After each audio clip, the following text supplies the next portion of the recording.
Hello everyone, welcome back to the channel. Today we are bringing you 5 reflections about life. 1. Life is a difficult game for all parties involved.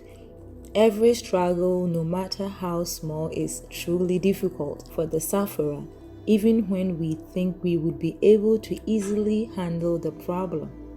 If we were exactly them and went through the same things they did, understanding would not be an effort but an instinct.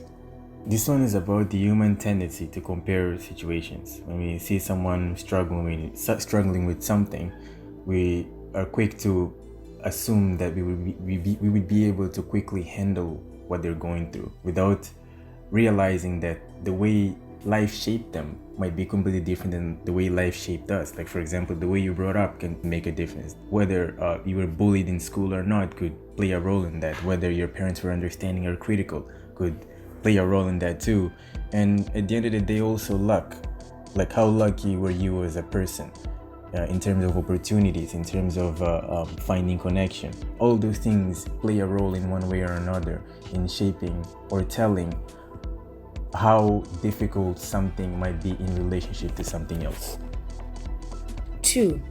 The things we do in our present not only affect our future, but also the future of everybody else.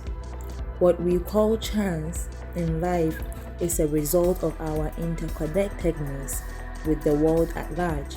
We affect them just as they affect us.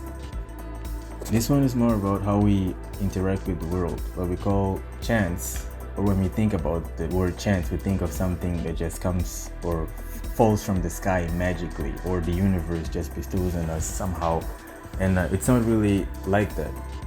The way or the things we do today can affect not only our future, but also someone else's future, even if that person is not even close to us in any way.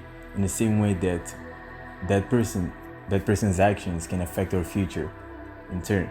Meaning that you do something today, it affects someone in some way, and that person adapts or changes their behavior as a response.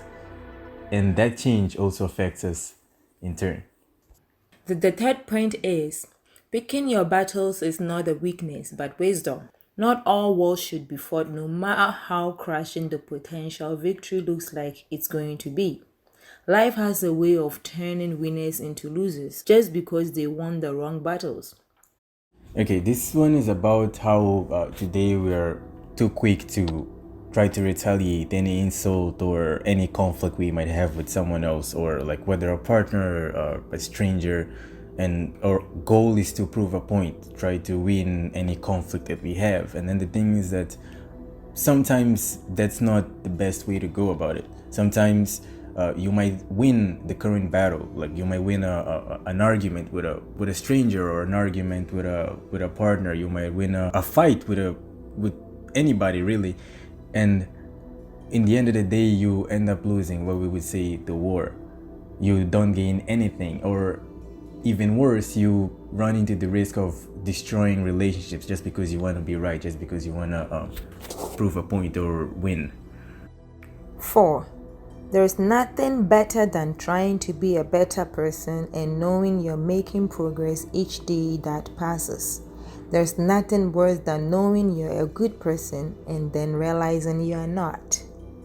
This one is more about how we sometimes we don't have a clear idea of who we are to the world. Like in our heads, every single one of us think that we are a good person. We are the hero in our own movies, and we think that the world sees us as such. The way we behave, the things we say, the things we do might tell a different story, and as a result people might look at us differently than we look at ourselves.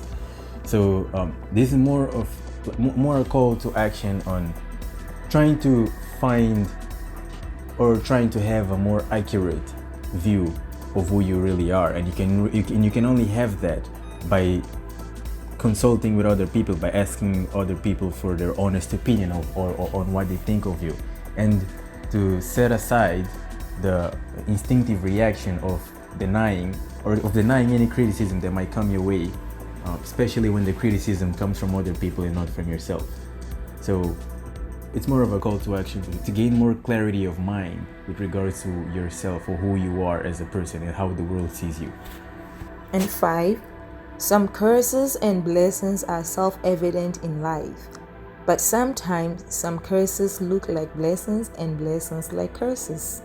Happiness breaks down when we are cursed but think we are blessed, and fail to realize why we are unhappy when the world keeps telling us we should be happy.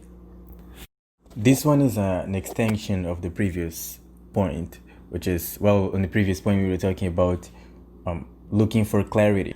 You truly know who you are as a person. Now it's more about how to know how blessed or cursed you actually are, how to have a clear perspective or a clear point of view with regards to your own life. And sometimes we think our life is one way when actually is another. Like we might think we're blessed or like we're luckier than most people or something like that, when we actually not. And other times we don't realize how many blessings we actually have, like how lucky we are to have what we have. It's more a call to clarity. If you enjoyed this and want to hear from us again, be sure to hit that subscribe button before you go. Thank you for listening. Until next time, keep growing. Bye.